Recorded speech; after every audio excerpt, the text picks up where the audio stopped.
लाख करोड़ रुपए मतलब 24 साल का मनरेगा का पैसा नरेंद्र मोदी जी ने 22 लोगों को दिया। ఈ 16 లక్షల కోట్లు అంటే ఈ దేశంలో ఉన్నటువంటి మన్రేగా ద్వారా 25 కోట్ల రూపాయలను ఈ దేశంలో ఉన్నటువంటి బీదలకు పంచే ప్రయత్నం చేయవచ్చు। हम मनरेगा लागू करते हैं, प्रेस वाले कहते हैं देखो मजदूरों की आदत खराब कर रहे हैं। మేము ఈ మన్రేగా పద్ధతి ద్వారా ఈ దేశంలో ఉన్న ప్రజలకు సహాయం చేయాలనుకుంటే మన మీడియా మిత్రులు అంటారు ఈ దేశ ప్రజలను మీరు సోమరి పనులు చేస్తున్నారని। हम किसानों का कर्जा माफ करते हैं, मीडिया वाले कहते हैं, बीजेपी वाले कहते हैं देखो किसानों की आदत खराब कर रहे हैं। మేము రైతుల యొక్క రుణమాఫీ చేయాలనుకుంటే నా మీడియా సోదరులు అంటారు రైతులకు వీళ్ళు ద్రోహం చేస్తున్నారు, రైతులను వీళ్ళు సోమరి పనులు చేస్తున్నారు అని అంటారు। मगर नरेंद्र मोदी 16 लाख करोड़ रुपए अरबपतियों का कर्जा माफ करते हैं, मीडिया कहती है देखो विकास हो रहा है। కానీ ఈ మీడియా మిత్రులు మాత్రం ఈ దేశంలో ఉన్నటువంటి ధనికులకు 16 లక్షల కోట్లను మాఫీ చేస్తే చూడండి ప్రగతి జరుగుతుంది అని ఈ మీడియా మిత్రులు అంటారు। आज 22 लोगों के पास उतना ही पैसा है जितना 70 करोड़ हिंदुस्तानियों के पास है। ఈ రోజు కొంతమంది ఉన్నటువంటి ధనికుల దగ్గర మొత్తం డబ్బంతా కేవలం ఈ దేశంలో ఉన్నటువంటి 130 కోట్ల ధనికుల బీదల దగ్గర ఉన్న డబ్బుతో సమానం।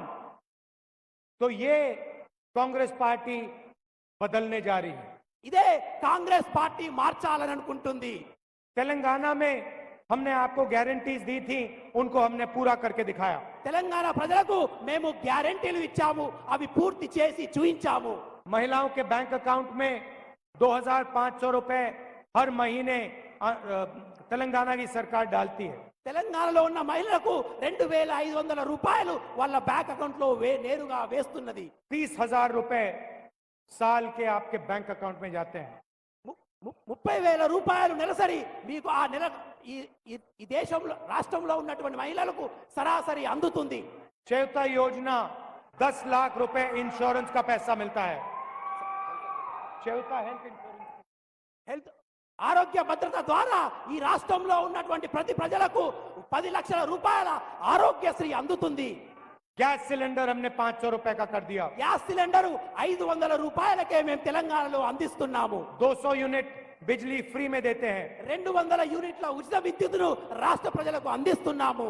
और महिलाओं को बस में मुफ्त में जाने का मौका मिलता है। అదే విధంగా ఉచిత బస్సు ప్రయాణాన్ని నా అక్కా చెల్లెళ్లకు ఈ రాష్ట్రంలో అందిస్తున్నాము। ये हमने तेलंगाना में किया। ఇది అంతా మేము తెలంగాణ ప్రజలకు చేశాము। अब हिंदुस्तान की सरकार पूरे हिंदुस्तान में ऐसे ही गारंटीज लागू करने जा रही है। ఇదే విధంగా భారతదేశంలో ఉన్నటువంటి అన్ని ప్రజలకు కూడా మేము కొన్ని హామీలను ఇవ్వబోతున్నాము। यहाँ आपको महिलाओं को 30,000 रुपए साल का मिलता है। ఇక్కడ రాష్ట్రంలో ఉన్న ప్రజలకు నెలకు ఆడవారికి 2500 రూపాయలు నెలకు అందుతుంది। बहुत राहत मिलती है, परिवारों को फायदा होता है। దీని ద్వారా అనేక మంది బీద ప్రజలు లబ్ధి పొందుతున్నారు। अब दिल्ली में सरकार आएगी तो यही काम हम पूरे हिंदुस्तान में करने जा रहे हैं। అదే ఢిల్లీలో మన ప్రభుత్వం ఏర్పడిన తర్వాత ఇదే విషయాన్ని మన దేశ ప్రజలకు అందరికీ కూడా అందించబోతున్నాము। हिंदुस्तान के सब गरीब परिवारों की लिस्ट बनाई जाएगी। దేశంలో ఉన్నటువంటి ప్రతి బీద వారి యొక్క ఒక లిస్టును తయారు చేయబోతున్నాము। हर परिवार में से एक महिला का नाम चुना जाएगा ప్రతి కుటుంబం నుంచి ఒక మహిళను మేము ఎన్నుకోబోతున్నాము। और उस महिला के बैंक अकाउंट में साल के 1 लाख रुपए हमारी सरकार डाल देगी। ఆ మహిళ యొక్క అమౌంట్ లో నెలకు సంవత్సరానికి 1,00,000 రూపాయలు ఆమె అకౌంట్ లో వేయబోతున్నాము। 8,500 रुपए महीने के खटाखट खटाखट खटाखट हर महीने महिलाओं के बैंक अकाउंट में। నెలకు 8,500 రూపాయలు ప్రతి బీద మహిళ యొక్క అకౌంట్ లో కటాకట్ మేము జమ చేయబోతున్నాము। तेलंगाना के गरीब लोगों को 30,000 रुपए तेलंगाना की सरकार देगी और 1 लाख रुपए दिल्ली की सरकार देगी। 1,30,000 रुपए आपके बैंक अकाउंट में जाएंगे। తెలంగాణ రాష్ట్రం 30,000 రూపాయలు ఈ పేద యొక్క మహిళలకు ఇస్తే ఢిల్లీ ప్రభుత్వం ఈ యొక్క మహిళలకు సంవత్సరానికి 1,00,000 రూపాయలు ఇవ్వబోతుంది। नरेंद्र मोदी जी ने देश के युवाओं को बेरोजगार किया। నరేంద్ర మోడీ గారు ఈ దేశంలో ఉన్నటువంటి యువకులను నిరుద్యోగులుగా మార్చాడు. हम हिंदुस्तान के बेरोजगार युवाओं के लिए एक नई योजना लाए हैं, पहली नौकरी पक्की। మేము ఈ దేశంలో ఉన్నటువంటి నిరుద్యోగ యువకుల కోసం ఉద్యోగాన్ని గ్యారెంటీగా చేసే ఉద్యోగాన్ని పక్కా చేసే ఒక స్కీమ్ తెచ్చాము. जो अधिकार हम मनरेगा में देते थे वही अधिकार हम ग्रेजुएट स्टूडेंट्स को पहली नौकरी पक्की के लिए देने जा रहे हैं। ఏ విధంగానైతే మన్రేగా ద్వారా ఈ దేశ ప్రజలకు మేము సహాయం చేశామో అదే విధంగా నిరుద్యోగంగా ఉన్నటువంటి యువకులకు గ్యారెంటీ నౌకరీ అనే ఒక స్కీమ్ ద్వారా వారికి సహాయం చేయబోతున్నాము.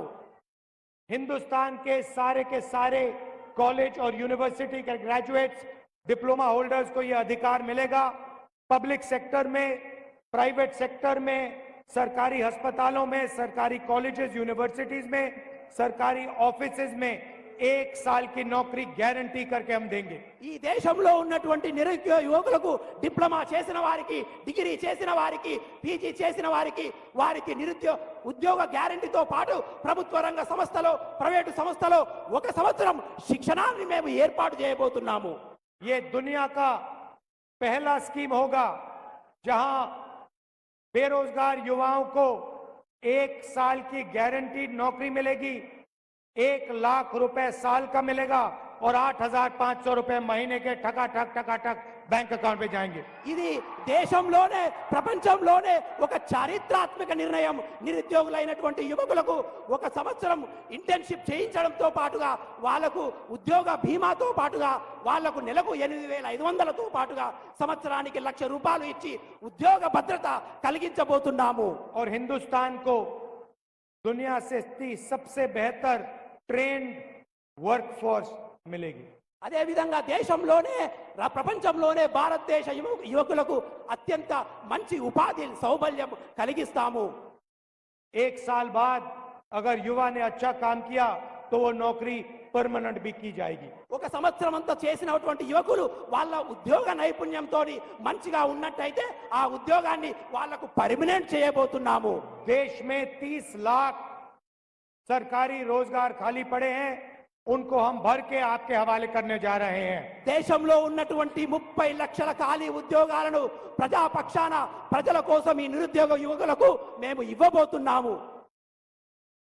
आदिवासी भाई और बहन यहाँ आए हैं, ఆదివాసీ అక్క చెల్లెళ్ళు అన్న తమ్ముళ్ళు ఇక్కడికి వచ్చారు.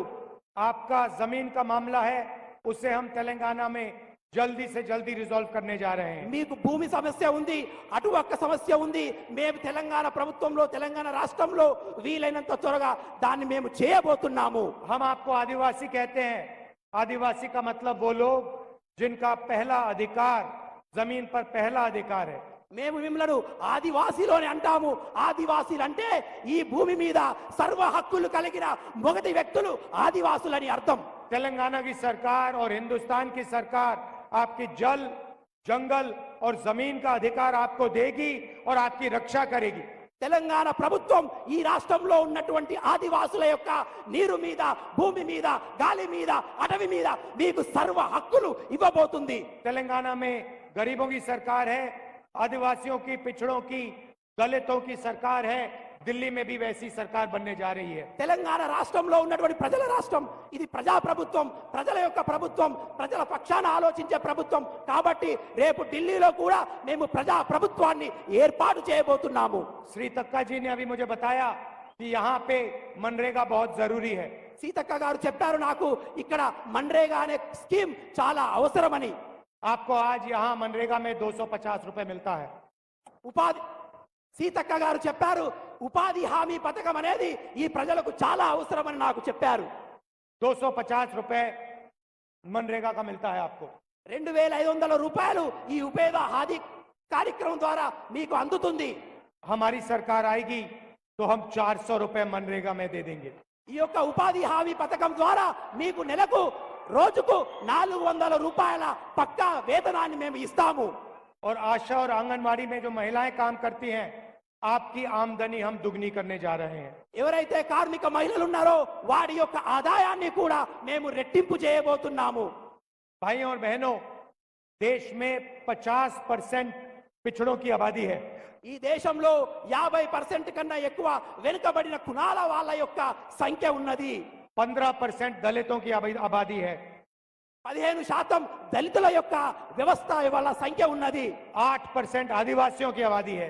8% ఆదివాసుల యొక్క జనాభా ఉన్నది. 15% माइनॉरिटीज हैं 15% మైనారిటీస్ ఉన్నారు. और 5-6% गरीब जनरल कास्ट के लोग हैं. 5-6% అగ్ర కులాలలో ఉన్నటువంటి బీదవారు ఉన్నారు. अगर आप इन सबको मिला दें 90% से ज्यादा आबादी इनकी है. వీళ్ళందరినీ మనం కూడగలిస్తే దాదాపు 70-72% కన్నా ఎక్కువ సంఖ్య ఉంటుంది.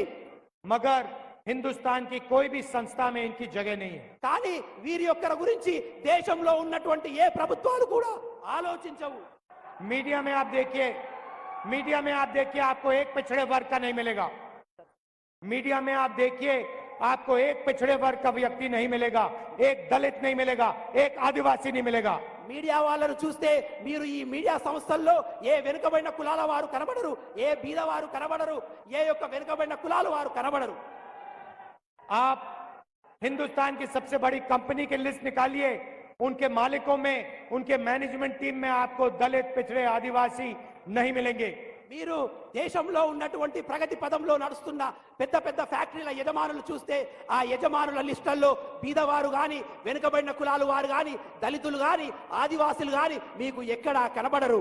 90% आबादी में से आपको कोई नहीं मिलेगा वहां पे. కాబట్టి వీళ్ళందరికీ కూడా ఎటువంటి సదుపాయాలు కూడా అందవు.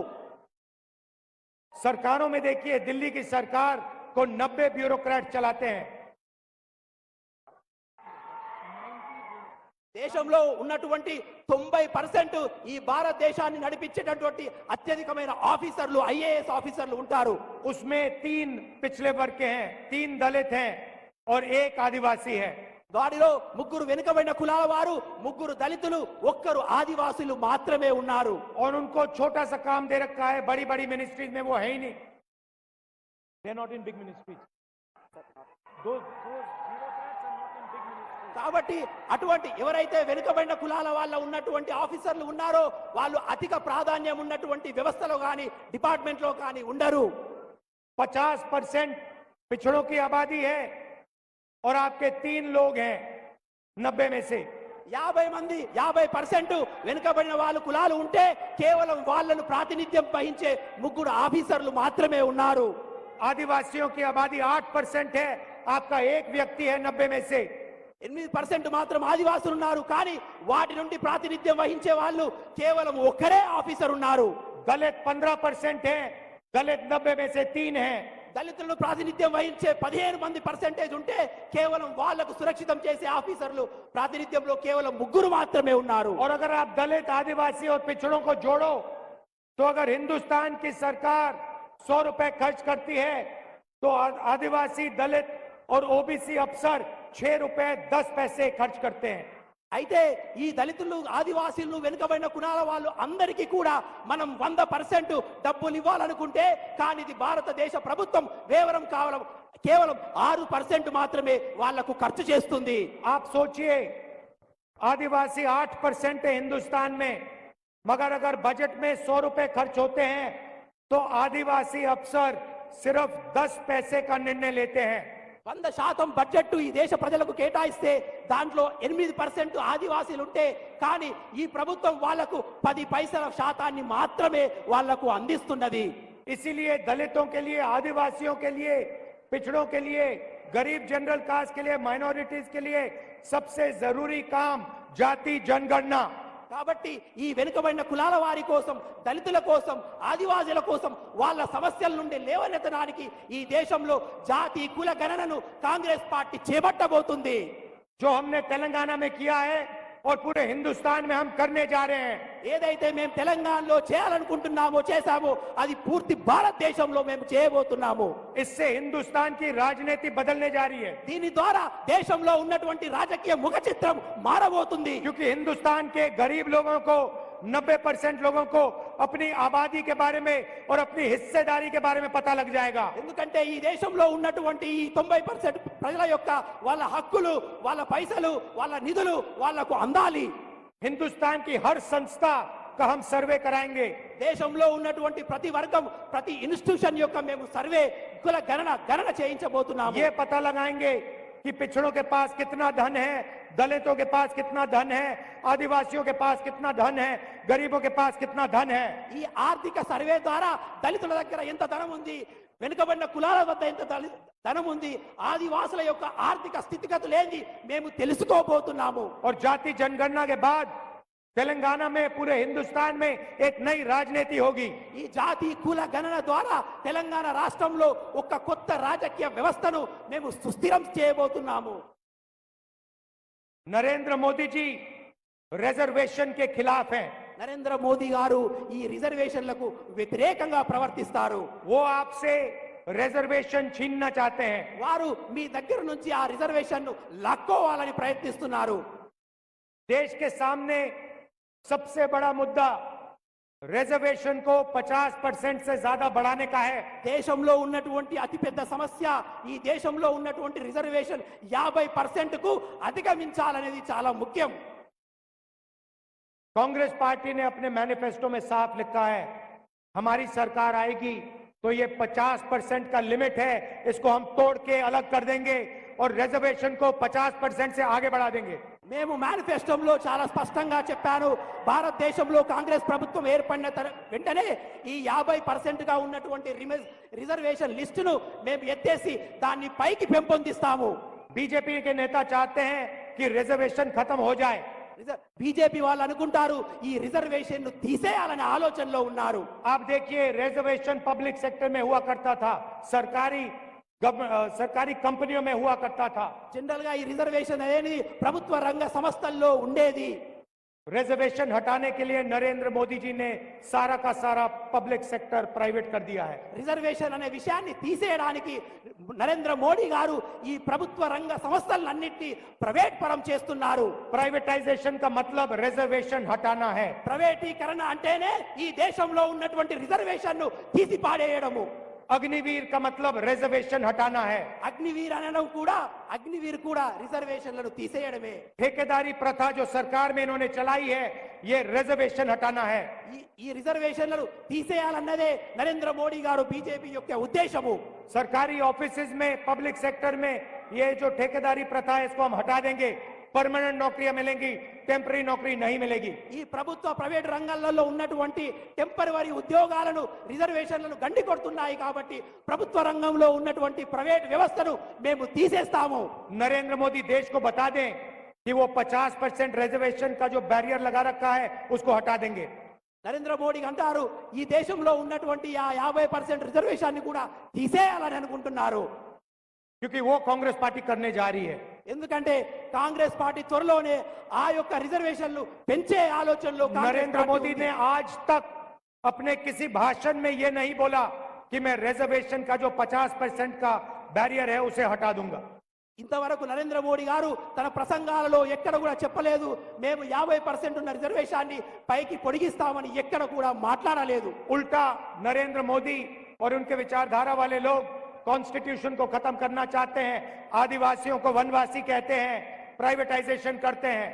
అంతేకాకుండా నరేంద్ర మోడీ గారు వారి యొక్క వ్యక్తులు ఈ యొక్క భారత రాజ్యాంగాన్ని కూలగొట్టాలని ప్రయత్నమే కాకుండా భారతదేశంలో ఉన్నటువంటి రిజర్వేషన్ వ్యవస్థను సర్వనాశనం చేయాలని ప్రయత్నిస్తున్నారు। हम सबको मिलकर संविधान की रक्षा करनी है, रिजर्वेशन बढ़ाना है और ये जो अमीरों की सरकार चला रहे हैं, 22 लोगों की सरकार चला रहे हैं, इनको हटाना है और गरीबों की सरकार लानी है।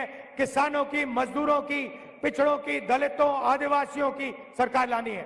మనందరం కలిసి ఈ దేశ భద్రత కోసం ఈ భారత రాజ్యాంగాన్ని కాపాడాలి, ప్రజలను కాపాడాలి, దళితులను కాపాడాలి, ఆదివాసీలను కాపాడాలి, నిరుద్యోగులను కాపాడాలి, ఈ దేశంలో రాజ్యాంగాన్ని పరిరక్షించుకోవాలి। भाइयों और बहनों, मैं कन्याकुमारी से कश्मीर 4000 किलोमीटर चला। నేను భారత్ జోడో యాత్ర ద్వారా కన్యాకుమారి నుంచి కశ్మీర్ దాకా 4000 కిలోమీటర్లు నడిచాను। तेलंगाना से निकला, తెలంగాణలో కూడా పాదయాత్ర కొనసాగింది। करोड़ों लोग यात्रा में शामिल हुए। కోట్లాది ప్రజలు ఈ యాత్రలో పాల్గొన్నారు। और जो बीजेपी नफरत फैलाती है, उसके खिलाफ हम लड़े और उनको हमने तेलंगाना में हराया। ఈ బీజేపీ ప్రజలు ఏదైతే విద్వేషాలను కోపాలను ఈ రాష్ట్రంలో రెచ్చగొడుతున్నారో వాటిని మేము ప్రేమగా మార్చి ఈ రాష్ట్రంలో ప్రభుత్వాన్ని స్థాపించాము. नफरत के बाजार में నా అక్కా చెల్లెళ్ళు అన్నాదమ్ములకు నమస్కారాలు, ధన్యవాదాలు. ये जो चुनाव हो रहा है, ये दो विचारधाराओं के बीच में चुनाव हो रहा है। एक तरफ कांग्रेस पार्टी जो कॉन्स्टिट्यूशन को, संविधान को बचाने की कोशिश कर रही है, इस किताब की रक्षा कर रही है, और दूसरी तरफ बीजेपी और आरएसएस जो इस किताब को, संविधान को, आपके हक को खत्म करना चाहती है। ఈ దేశంలో జరుగుతున్నటి యుద్ధం రెండు సమూహాల మధ్య యుద్ధం. ఒక యుద్ధం భారత రాజ్యాంగాన్ని సర్వనాశనం చేయడానికి జరుగుతున్న ప్రయత్నం.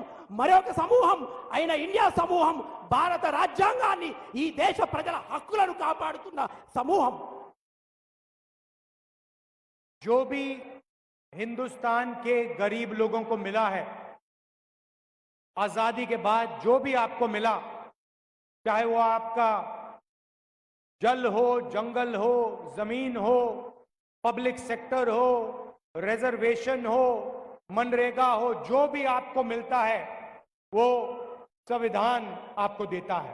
ఈ దేశ వనరులైనటువంటి ఈ దేశ ప్రజలకు దక్కుతున్న ప్రతి సౌకర్యం, అది జంగల్, జమీన్, నీరు గాని, భూమి గాని, మీ హక్కులు గాని, మీ ఉద్యోగాలు గాని, ప్రతి ఒక్కటి ఈ భారత రాజ్యాంగం ద్వారా ఈ దేశ ప్రజలకు అందుతున్నాయి. और बीजेपी के नेताओं ने सीधा देश की जनता को कहा है कि अगर वो चुनाव जीतेंगे, वो इस संविधान को बदल देंगे, खत्म कर देंगे। బీజేపీ నాయకులు ఈ దేశ ప్రజలతోని చాలా డైరెక్ట్ గా ఒక విషయం చెప్పారు, మేము అధికారంలోకి వస్తే ఈ భారత రాజ్యాంగాన్ని తొలగిస్తామని. और अगर संविधान खत्म हो जाएगा तो रिजर्वेशन खत्म हो जाएगा। భారత రాజ్యాంగం ఏ రోజైతే తొలగిస్తారో ఈ భారతీయులు అనుభవిస్తున్నటువంటి రిజర్వేషన్లు కూడా వెళ్ళిపోతాయి.